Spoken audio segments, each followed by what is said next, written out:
Hello, hope your day is going well. So welcome to the Vault, this little series that we're doing, a little informal series to kind of show off little pieces of tech, uncommon things that you might not see very often, if at all, depending on how much you play and what streams you watch and whatever. But the next character guide that we're going to do, the basics guide, is going to be Ganryu. So I figured, well, while I'm working on that and to kind of hold people over, why not do a little bit of Ganryu tech? So today I'm going to show you a 50-50 unblockable setup off of his juggle. So this is actually my standard juggle I use.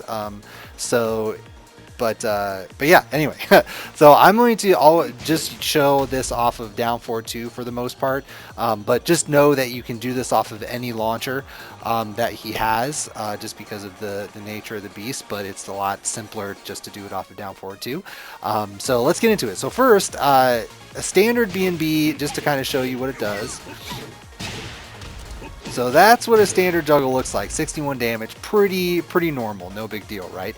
But he has this unblockable. So if we end it slightly differently, and there's a bunch of different ways that you can set it up to get to this point, but what we need to do is we need to flip our opponent over. So we do that with the chest bump, and because of that flip over, the tech roll doesn't go as far as it needs to go to the side, so the unblockable will hunt them down. Now, as you might expect, if they try to get up in any other way, since it's about the same speed as the tech roll, it's always going to catch. And if they try to do something like a get up kick, it's gonna hit counter. So no matter what, even if they stay on the ground and then try to do like a delayed get up of some sort, that'll still hit. So any kind of get up whatsoever, and that unblockable is going to hit in that instance. Now the 50-50 part of it is, well, what if they stay on the ground? Well, what a lot of people will do, or at least Ganryu players that use this, is they'll still go into stance from the chest bump, but they'll wait a moment and then do the belly flop.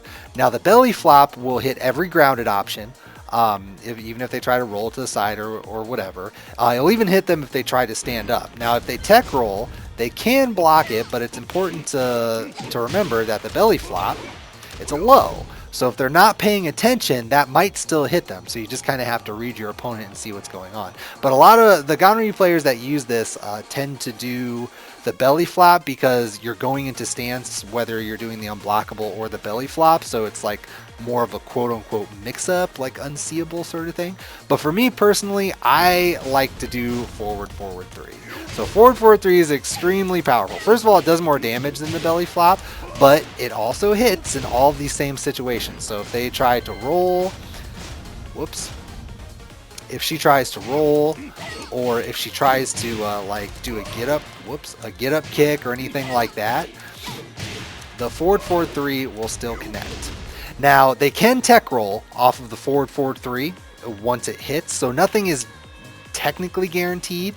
But even if she tech rolls right there, you're still in her face with a 50-50 mix-up. Like you can, still do a low mid, regular mix-up. So nothing's guaranteed, but you're still on the offense.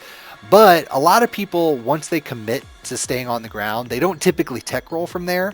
So a lot of times you're going to get an extra grounded hit. So you might hit 4-4-3 and then just, do a down 4-3 or a down 4, whatever. Just something quick to get more damage off of it. But where this really gets nasty is if they try to stand up. So if they try to stand up off of this, it'll hit them in the back. So they can't turn around and block that. And in this particular instance, there is no tech rolling. If they try to stand up and they get hit with that, then you get a free grounded hit. They can't do anything about that. So that's guaranteed. And where it gets even worse is if they try to stand straight up. Oh, whoops, I went into stance. Sorry. Have it. You can just do it again. You can actually loop it if they keep trying to stand up. But you get another forward 3 no matter what. It just depends on whether they decide they're going to try to stand up again or not.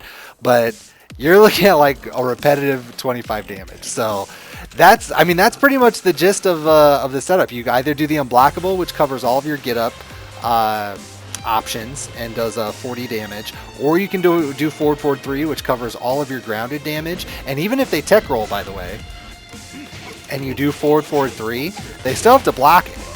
So yeah, you lose out on the damage, but it's still +6, and you're in their face. So it's really not the end of the world. The only thing you have to be careful with the forward, forward 3 is make sure that you're always doing a really deep dash.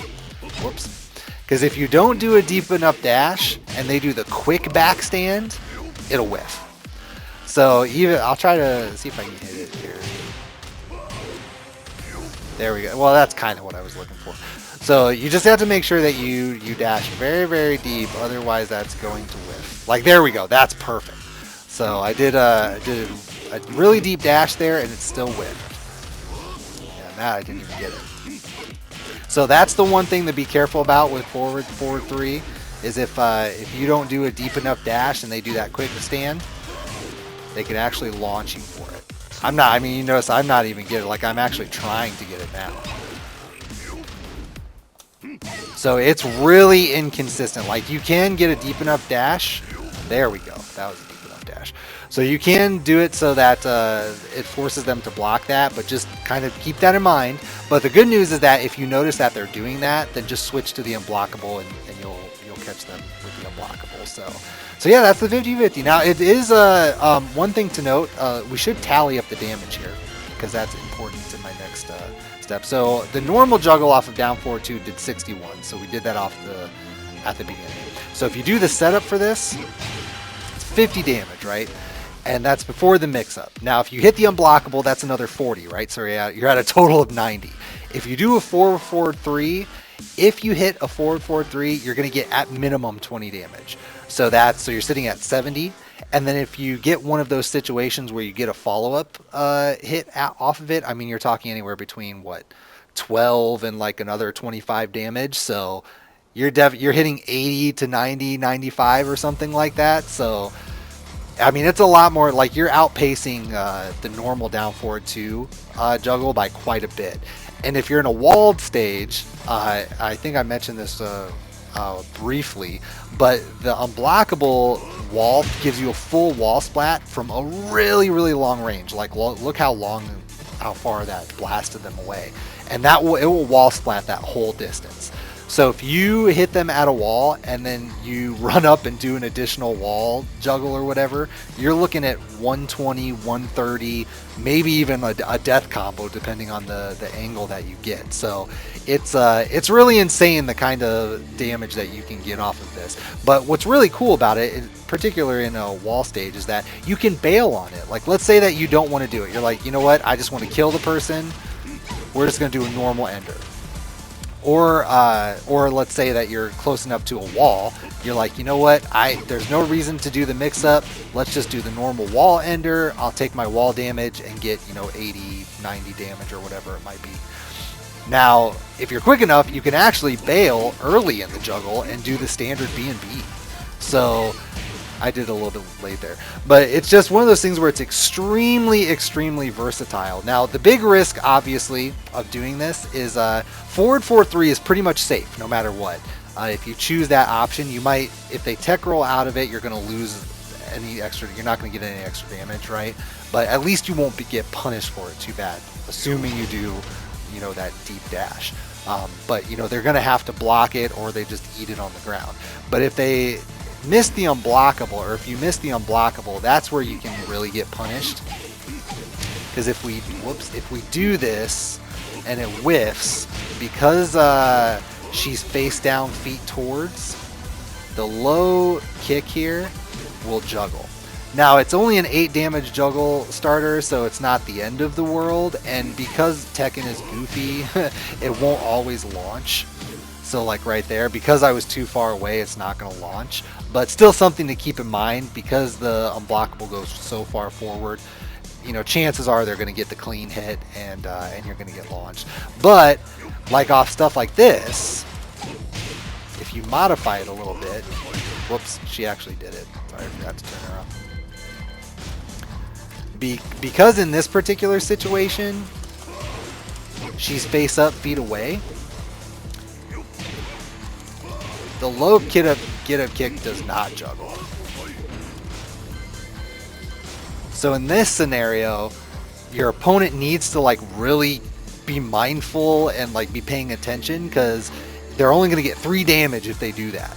So it's completely useless to try to punish, you know, the whiffed unblockable with the low there. They'll want to do the mid get up kick, which I think is like 20 damage or so, and knocks down. But still, relative to the reward that you're going to get as the Ganryu player, really not that bad. I mean, the setup to do this is 50 damage, so you're only losing 11 if you guess wrong and you don't get anything extra.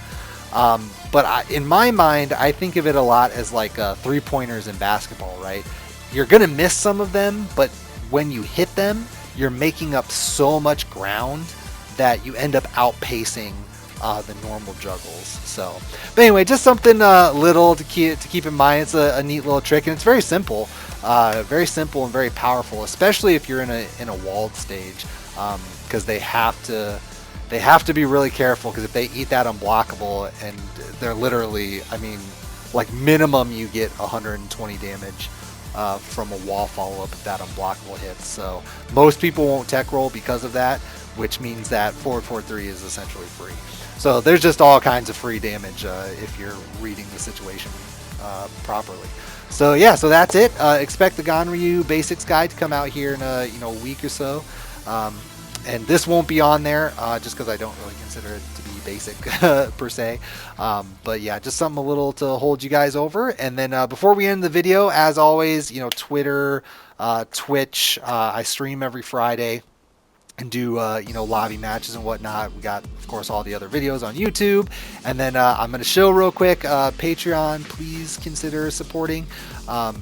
It helps give me the opportunity to do more of this content, as well as ask other contributors to help out, and give me the resources to do that. So if you like what you've been seeing and you want to see more of it, please consider supporting on Patreon. Even if it's just the $1 tier, I mean that means a lot. That's still a huge help to me. So don't think that that's nothing or too small or anything like that. But anyway, I'm gonna leave you guys with that, and we'll get the next guide out here soon, and I hope everyone has a good one.